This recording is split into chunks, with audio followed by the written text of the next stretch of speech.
안녕하세요. 청년 순례자들 더 딥다이브 오신 걸 환영합니다. 오늘은 지난 철로 역정 강의에서 다뤘던 내용을 한 걸음 더 깊이 파고들어 보려고 하는데요. 특히 그 순례길에서 만났던 형식주의자와 위선자, 이 두 인물에 대한 이야기 기억하시죠? 아마 강의 들으면서 고개를 끄덕였던 그 내용들이 오늘을 살아가는 우리의 신앙 여정에는 또 어떤 의미를 주는지 함께 그 속을 한번 탐험해 봤으면 합니다. 반갑습니다. 네, 이 두 인물이 강에서 아주 핵심적인 예시였어요. 겉모습은 크리스천하고 정말 똑같은 순례자인데 그 속을 이렇게 들여다보면 결정적인 차이가 있다는 거. 그게 중요하죠. 오늘은 바로 그 보이지 않는 차이가 정확히 무엇인지, 또 왜 그 차이가 그들의 운명을 완전히 갈라놓았는지 거기에 좀 집중적으로 이야기해 보려고 합니다. 와, 정말 흥미로운 지점이에요. 사실 제일 소름 돋는 건 이 두 사람이 크리스찬이랑 겉으로는 전혀 구별이 안 됐다는 거거든요. 같은 게 위에 서 있고 같은 목적지를 향해 가는 것처럼 보이니까요. 자, 그럼 이 형식주의자와 위선자, 이 둘은 정확히 어떤 사람들이었을까요? 강의에서 이 둘을 아주 명확하게 구분했었죠. 네, 바로 그 구분이 모든 논의의 시작점이라고 할 수 있어요. 강의 내용의 핵심은 이렇습니다. 형식주의자는요, 겉으로 보이는 종교적 형식이나 관습 있잖아요. 그런 게 신앙의 전부라고 믿는 사람이에요. 형식 자체가요. 네, 주일 예배 빠지지 않고 11조 잘 내고 봉사활동 열심히 하는 그 행위 자체가 나를 구원해 줄 거라고 착각하는 거죠. 근데 가장 무서운 건 이 사람은 스스로를 진심으로 신자라고 믿고 있다는 거예요. 즉, 자기 자신을 속이고 있는 거죠. 자기 자신을 속인다. 그게 어쩌면 더 위령할 수도 있겠네요. 그럼 위선자는요? 자기 스스로는 그게 거짓이라는 걸 명확히 알아요. 알고 있군요. 네. 다른 사람들한테 신앙 좋은 사람으로 보여서 얻게 될 평판이나 사회적 이득, 사업적 기회 같은 거, 그런 것들을 노리는 거죠. 그러니까 속이려는 대상이 다른 겁니다. 형식주의자는 자기 자신을, 위선자는 타인을 속이고 있는 셈이죠. 그렇군요. 한 명은 스스로에게, 다른 한 명은 남들에게 거짓말을 하고 있다는 거네요. 근데 이 둘의 출신지가 헛된 영광의 땅이라는 설정이 저는 이게 정말 의미심장하게 다가오더라고요.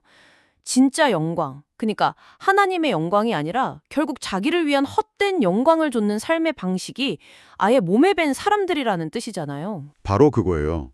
신앙생활의 목적 자체가 완전히 다른 거죠. 강의에서도 지적했듯이 신앙을 사람들과의 교제나 인맥 쌓는 수단으로 쓴다거나 혹은 복 받기 위한 투자 개념으로 접근하거나 심지어 좋은 이미지를 만들어서 사회생활에 이용하려는 모든 시도가 바로 이 헛된 영광을 추구하는 모습하고 맞닿아 있어요. 근본적으로 하나님이 아니라 나를 위해 교회를 이용하는 셈이니까요. 듣고 보니 이 둘의 구분이 칼로 자른 듯이 딱 명확하지만은 않을 수도 있겠다 이런 생각이 드네요. 예를 들어서 처음에는 남들한테 잘 보이려고 시작한 위선이 시간이 지나면서 스스로를 진짜 신앙인이라고 믿게 만드는 형식주의로 변질될 수도 있지 않을까요? 자기 기만이 어느새 너무 익숙해져 버리는 거죠. 충분히 가능한 이야기이고 그래서 더 무서운 거예요. 형식과 위선은 정말 종이 한 장 차이일 수 있습니다. 중요한 건 두 사람 모두에게 결정적으로 빠져 있는 게 있다는 점이에요. 그게 뭘까요? 바로 좁은 문을 통과한 정음, 즉 자신의 죄인됨을 정말 처절하게 깨닫고 십자가 앞에서 완전히 깨어지는 그 본질적인 체험이 없었다는 거죠. 네, 바로 그 지점에서 크리스찬이 던진 질문이 이들의 정체를 확 드러내죠. 왜 좁은 문으로 들어오지 않았소? 이게 그냥 길을 어디로 왔냐 이런 질문이 아니라 당신의 신앙은 진짜 근거 위에 서 있는 거요? 라고 묻는 근본적인 질문이었어요. 심지어 요한복음 10장 1절을 인용하면서 도둑이며 강도라고까지 말하는데 정말 단호하죠. 그 단호함 앞에서 이들이 내놓는 변명이 정말 현실적이라서 더 씁쓸해요. 첫 번째 변명은 편의성이에요. 좁은 문으로 가는 건 너무 멀다고 하죠. 귀찮다는 거네요. 그렇죠. 십자가를 지고 자기를 부인하는 그 고되고 어려운 길 대신에 담을 넘어 쉽게 가는 지름길을 택했다는 거예요. 그리고 두 번째는 대중성과 전통을 내세웁니다.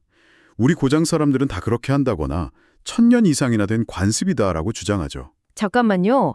천년의 관습이라는 말, 이게 그냥 나온 말이 아니라고 하셨던 강의 내용이 기억이 나요. 여기에 아주 깊은 역사적 배경이 깔려 있었잖아요. 맞아요. 그냥 오래된 관습이라는 뜻이 아니에요. 존 버니언이 철로 역정을 쓴 17세기 기준으로 1000년 전이면 대략 7세기. 중세교회가 교황권을 중심으로 그 권위를 막 확립하던 시기거든요. 그 1000년 동안 성경의 권위보다 교회의 전통이나 관습이 더 우위에 서게 된 그 역사적인 흐름을 비판하는 말인 거죠. 아, 우리는 1000년 동안 이렇게 믿어왔는데 이제 와서 왜 성경 말씀 하나만 가지고 따지느냐는 그런 항변인 셈입니다. 이제 그림이 훨씬 선명해지네요. 이게 단순히 개인의 변명이 아니라 뭐랄까 거대한 두 개의 기준이 꽝 충돌하는 장면이었군요. 크리스천은 기록된 하나님의 말씀, 즉 솔라 스크립투라라는 절대적인 기준을 가지고 있고 형식주의자와 위선자는 사람들이 만들어온 관습, 그리고 다수가 동의하는 여론, 이걸 기준으로 삼고 있는 거고요. 정확해요. 그래서 이들의 논리는 결국 남들도 다 하니까 괜찮다 이걸로 귀결될 수밖에 없어요. 하지만 크리스천의 기준은 다르죠. 남들이 다 해도 1000년을 이어온 전통이라고 해도 말씀이 아니라고 하면 아닌 거예요. 강의에서 인용됐던 문장이 여기서 딱 떠오르네요. 모두가 예라고 할 때 성경이 아니오라고 하면 목에 칼이 들어와도 아니오라고 할 수 있는 사람이 그리스도인이다. 청년 순례자들 이 문장을 들을 때 마음에 어떤 울림이 있으신가요? 사실 우리 삶은 다수의 의견과 세상의 흐름에 순응하면서 사는 게 훨씬 편하잖아요. 이 문장은 그 편안함에 그냥 정면으로 도전하는 것 같아요. 그 도전 앞에 서는 것이 바로 신앙의 본질을 묻는 질문이니까요. 내 삶의 최종 권위가 어디에 있는가? 세상의 목소리인가? 아니면 변치 않는 말씀인가?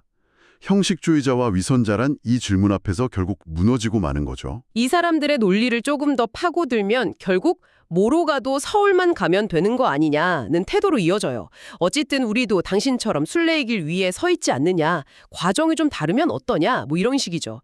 이게 바로 우리 시대의 정신과도 같은 실용주의의 함정이라는 생각이 드는데요. 네, 바로 그 지점이 이 고전이 지금 현대 우리에게 던지는 가장 날카로운 질문 중 하나예요. 실용주의는 진리의 기준을 결과와 유용성에 두는 사상이거든요. 과정이 어떻든 시작이 어떻든 결과적으로 성공하고 유익했다면 그것이 곧 선이고 진리다 이렇게 여기는 거죠. 하지만 강의에서는 이 실용주의의 관점에서 보면 기독교는 철저히 실패의 종교라고 역설하죠. 실패의 종교라니요. 그 표현이 처음에는 좀 충격적이었어요. 한번 생각해 보세요. 예수님의 삶은 세상적인 기준으로 보면 완벽한 실패예요. 십자가에서 무력하게 죽으셨잖아요. 베드로나 바울 같은 사도들도 마찬가지고요. 화려한 성공이 아니라 순교가 그들의 마지막이었어요. 그들은 결과를 위해서 신념을 바꾸지 않았습니다. 오히려 신념을 지키기 위해서 기꺼이 실패처럼 보이는 길을 걸어갔죠. 그 설명을 듣고 나니까 강의에서 나왔던 고3 수험생 예시가 정말 뼈아프게 다가왔어요. 주일을 지키기 위해 학원을 포기하고 지방대에 간 학생, 그리고 주일에도 학원에 가서 결국 명문대에 합격한 학생. 우리 교회는, 그리고 우리는 과연 누구에게 더 큰 박수를 보내나요? 그렇죠. 대부분의 경우 명문대에 간 학생에게 하나님의 은혜다, 믿음의 승리다 이러면서 축하 현수막까지 걸어주죠. 그 학생이 주일에 예배를 드렸는지 안 드렸는지는 더 이상 중요하지 않게 돼요. 좋은 결과가 모든 과정을 정당화시켜버리는 거죠. 이것이 바로 실용주의가 우리 신앙 안에 얼마나 깊숙이 침투해 있는지를 보여주는 단적인 예입니다. 와, 우리는 입으로는 과정의 신실함을 말하면서 실제로는 눈에 보이는 결과에 열광하고 있었던 거네요. 주의를 지켰던 학생은 아무런 칭찬도 받지 못하고 오히려 믿음이 부족해서 좋은 대학에 못 간 것처럼 여겨질 수도 있는 그런 분위기. 정말 우리 안의 모순을 정확히 짚어주는 예시였어요. 이런 실용주의적인 사고는 개인을 넘어서 교회 공동체 전체를 병들게 할 수 있어요. 강의에서 언급된 교회 성장주의가 대표적이죠. 어떤 방법을 써서라도 교인 수만 늘리면 된다는 생각. 문화상품권이나 고가의 경품을 내걸어서 사람들을 모으고 그렇게 해서 교회가 양적으로 성장하면 부흥했다, 하나님이 함께 하셨다고 선언하는 거죠. 그런 방식을 정당화하려고 무슨 방법으로 하든지 전파되는 것은 그리스도니 이로써 나는 기뻐한다는 빌립보서 말씀을 가져다 쓰기도 하잖아요. 그건 성경을 아주 심각하게 오용하는 거예요. 물론 바울이 그 말을 한 건 사실이지만 그건 복음의 내용이 왜곡되지 않는 선에서 전하는 동기의 순수성은 따지지 않겠다는 의미였지 복음의 본질을 훼손하는 비성경적인 방법까지 용납하겠다는 뜻은 절대 아니었거든요. 강의에서도 경고했듯이 비성경적인 방법이 단기적으로는 더 효과가 좋아 보일 수 있어요. 왜일까요? 그건 죄인들의 본성에 더 잘 맞기 때문이에요. 더 쉽고, 더 편하고, 더 자극적이니까요. 하지만 그건 모래 위에 지은 집과 같아요. 진짜 부흥이 아니죠. 결국 핵심은 이거네요. 그리스도인은 시작, 즉 좁은 문도, 과정인 순례의 길도, 그리고 결과인 천성도 모두 하나님의 말씀이라는 기준 위에서 이루어져야 한다는 것. 세상에 보기에는 그 길이 아무리 미련하고 비효율적으로 보일지라도 말이죠. 맞습니다.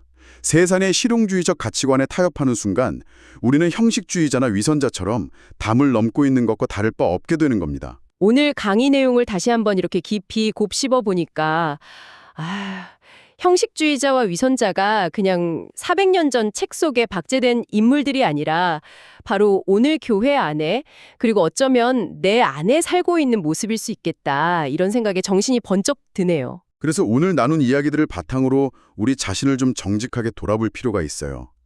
첫째, 나의 신앙생활이 혹시 나 자신을 속이는 형식주의는 아닌지, 혹은 타인에게 보이기 위한 위선은 아닌지 스스로에게 물어야 해요. 둘째, 내 삶의 중요한 결정을 내리는 기준이 세상의 관습이나 다수의 의견, 혹은 눈앞의 결과가 아니라 정말로 하나님의 말씀인지 점검해야 합니다.